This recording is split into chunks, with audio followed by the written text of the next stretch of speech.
Greetings. One aspect of my study of kind of Judaism and Christianity and stuff is the desire to control. And basically, what I'm going to assert here is that Judaism has kind of been taken over by, and I always use all these different words, Zionist, and I was going to say, that's too simple, right? There's the Kabbalah, the Talmud, and the Zohar. There's all these writings that have been added by rabbis and other people that came later. And sometimes I think these rabbis had good vibes and good idea and were coming out of the Torah kind of feeling. I don't know, man. This Kabbalah, the structure of this, kind of like a tree, different nodes on it, and that light and purity and stuff coming in and out of this tree, and the tree can be kind of a representation of a human body or kind of the body politic of your society or whatever. But and the Kabbalic people that are into that, let's say, are into this idea of control. Like they actually kind of have to control. Because there's this errant group, this wrong, like God, there's Adam and Eve, again, kind of based on the Torah. It's same oral traditions coming out of those. But then adding Lilith.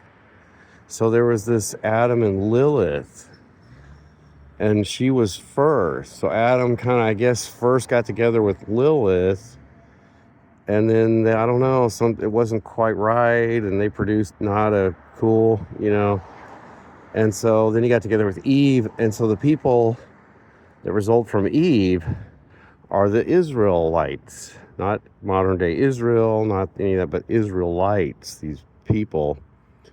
And they have light inside. There's like when the Big Bang, it's almost like picture like a Big Bang, like God was like a Big Bang to them at the way back. There was like a God before the God, and they have all these words in their Kabbalic whatever. But and it kind of like had like a big event, and this good light went out, and then like this kind of bad spooge went out. And so then like crud, just crud. We'll call it crud. And so the good light went into the Israelites, and then this kind of other people are filled with this crud. And so they could maybe get rid of the crud, they could purify themselves. There's this concept of pure, not pure, purity, but if they could get pure enough, then maybe they could get some light, but it's going to be really hard. Mostly they can't. And so they're goyim, they're like slop. There's like a slop, that got good things got created, and then like a slop, like a just, extra, And that's what they believe. And they believe that the goy are less than human, basically. Well, not quite, not filled with this light, and incapable of being filled with this light. And actually having the goy around can make you impure. It can be a kind of not pure thing. I don't know. And so they're the ones with the fixation on the third temple too, because I think they think the third temple is like the bottom of their Kabbalic tree, which is where, Jesus, not Jesus, but the Messiah is actually going to come. Their Messiah, their version of the Messiah.